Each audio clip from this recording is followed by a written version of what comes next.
Hello everyone, and Dr. Rajani Tiwari, our guest for the day. Welcome to Your Board Profile.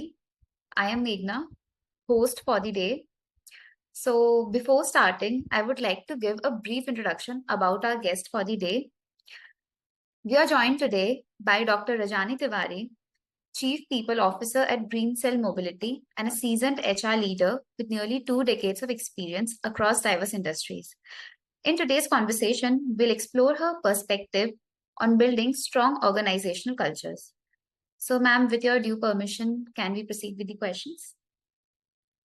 Yes, look forward. Really look forward, Meghna. Thank you. Thank you, ma'am. Ma'am, our first question is, what inspired you to choose HR as your career path, and what keeps you passionate about it after nearly 2 decades? I think HR came very naturally as a choice because I'm somebody from the very beginning who's always had her own voice. I have never been an echo in a room. And I thought HR has that power, HR has that authority, HR has that responsibility of really taking care and nurturing with responsibility. While there are some people who would do a partial part of only managing business, some do that, some would do only procurement. HR handholds everybody and takes them together. Effective businesses cannot really do well without good HR. So that definitely was an inclination. And HR is a little selfless when it comes to that. I couldn't do much ado to that by saying that I felt that in life, whatever you're doing, every time if you tag a give and take to it is not good. But yeah, tagging a good number to it is good. So for me, everything is very data driven. I thought that kind of helped me well with whatever I've learned and grown in HR with. So that is how it is. And HR is passion with purpose. You're passionate about what you do and you make it purposeful for a business. That's a great point, ma'am. Surely passion makes everything really great. So, ma'am, our next question is, how do you personally stay connected to the ground level culture of the organization while working in a leadership role? Meghna, I always tell everybody that by the virtue of you being a leader and that to an HR leader, it's very important and that people see, they hear what you speak. But most importantly, they emulate how you are. And because everybody has an aspiration of growing. So, for me, if I'm in a boardroom, I would want to hear everybody. I would not want to say even the quietest person should be able to talk because you never know where the greatest and craziest idea comes from. At the same time, at the ground, if you are not connected to the ground, you don't know what the pulse of your organization is. Our organizations, whichever industry it would be, survives because your frontline is doing a terrific job. See, there are two types of people who are required to do a great business. One is people who are doing that job for today, and one is a team which is only thinking forward. If that demarcation is right, businesses will grow. And I strongly feel that.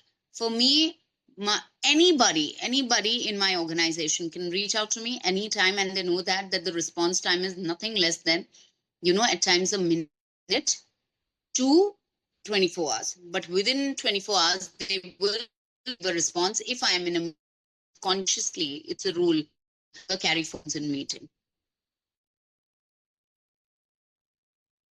Hope that helps. Really, ma'am. It was really good to hear your thoughts. So, ma'am, our next question is, what's one unconventional HR practice you have implemented that really worked well?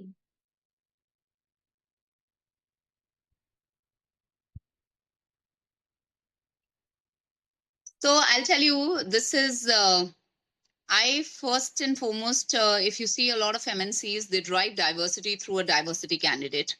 In my organizations, diversity is driven by always men, because if they don't hold the baton, the message doesn't go down. It's not unconventional though, but I think that is how it should be. And just by the virtue of you hiring a diversity manager saying, I want a diversity candidate doesn't make it foolproof.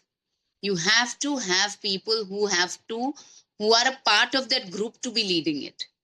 So that is one.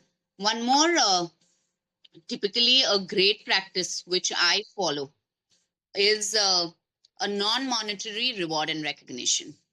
In my current organization, Green Cell, we do not follow monetary rewards. We only give non-monetary rewards.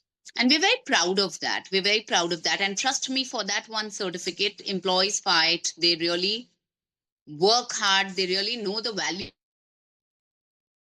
value of a reward is not the rupee value. The value of a reward is gold. So that is something which I think is not typically unconventional, but something different from the routine. Okay, ma'am. It was really great to hear that.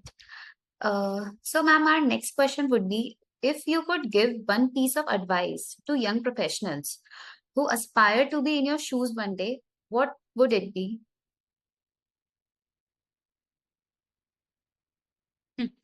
Nobody should step in my shoes. These are everybody's shoes carry a lot of dirt of the past, a lot of weight for the future. Everybody should be walking their own shoe, their own journey. But yes, something which I've learned from all my good bosses is follow your own style, create your own style. Take the goods from all your bosses and conveniently avoid what you don't like in them. Because what you don't like in them, you don't want to become that. So, just follow your own instinct. The universe has made everybody so unique that everybody has this inert, beautiful magic strength. I always keep talking about it. There is nobody who is not unique in their own stride. And that uniqueness is you. So be comfortable with what you are. And that make you very successful because that is you. It was great hearing your thoughts, ma'am. So, with this, we'll wrap up our session for today. It's been a privilege speaking with you today, and your insights on leadership, culture, and evolving role of HR. I mean, it's really inspiring and practical, and I'm sure that a lot of people would really find it helpful. Thank you so much, ma'am. Thank you so much for sharing your thoughts. I am very thankful to you for very patiently whatever I had to say. HR plus is a very bad combination. I always say they keep talking.